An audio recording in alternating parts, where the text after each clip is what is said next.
একটা অস্থিতিশীল পরিবেশ তৈরি করার জন্য আমরা দেখেছি যে এখানে আন্দোলনের নামে আমরা দেখলাম যে অনেকে শিক্ষার্থী রয়েছে, কিন্তু এর মধ্যে কিছু শিক্ষার্থী না, তারাও বিভিন্ন কলেজের আইডি কার্ড ঢুকিয়ে এখানে আন্দোলন করতেছে। যেহেতু এবার অতিবৃষ্টি হয়েছে, এখানে প্রাকৃতিক একটা দুর্যোগ তৈরি হয়েছে, সেজন্য সরকার কিন্তু চট্টগ্রাম বোর্ডে পরীক্ষা এমনিতেই স্থগিত করেছে।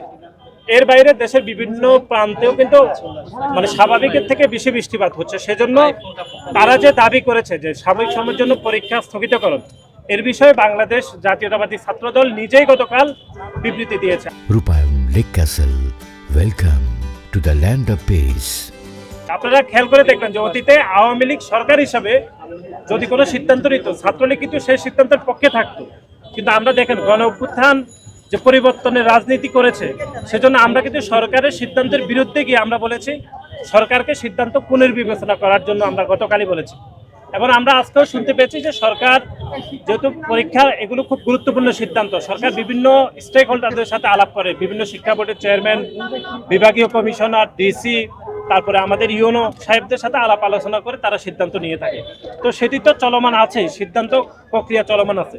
কিন্তু আপনারা খেয়াল করবেন এই সিদ্ধান্তকে বাইলট করে একটা মাননীয় প্রধানমন্ত্রী আজকে ঢাকা বিশ্ববিদ্যালয়ে এসেছেন, একটা অস্থিতিশীল পরিবেশ তৈরি করার জন্য আমরা দেখেছি যে এখানে আন্দোলনের নামে আমরা দেখলাম যে অনেকে শিক্ষার্থী রয়েছে, কিন্তু এর মধ্যে কিছু শিক্ষার্থী না, তারাও বিভিন্ন কলেজের আইডি কার্ড ঢুকিয়ে এখানে আন্দোলন করতেছে। সেটা আপনারা গণমাধ্যমের সামনে দেখেছেন। এটি খুবই দুর্ভাগ্যজনক আমরা বলেছি, এবং শিক্ষার্থীদেরকে আমরা বলেছি যে আপনাদের যৌক্তিক দাবি থাকতে পারে, কিন্তু আপনাদেরকে অনেকে সাবোটাইজ করতে পারে, সেটি তারা নিজেরাই আজকে এখানে দেখেছেন।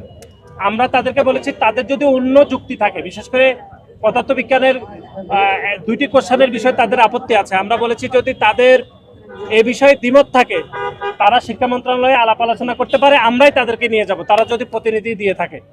এর বাইরে তারা যে বিষয়ে আলাপ আলোচনা করুক, আমরা তাদেরকে নিয়ে যাব।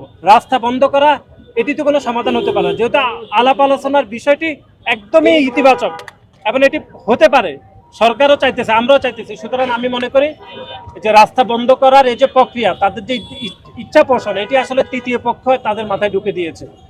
সেটা আপনারা গণমাধ্যমের কর্মীরাও দেখেছেন যে কিভাবে শিক্ষার্থীদের মধ্যে অন্য লোকজন শিক্ষার্থীদের আইডি কার্ড দিয়ে আন্দোলন করার অপতৎপরতা দেখিয়েছে। আমি মনে করি তাদেরকে আমরা বলেছি যে আপনারা সতর্ক থাকুন, আমরা সতর্ক রয়েছি, এবং তাদের যৌক্তিক দাবি আমরা সরকারের কাছে পৌঁছে দিব, চাইলে তারাও যাইতে পারে, আমরা সে কথাই বলেছি।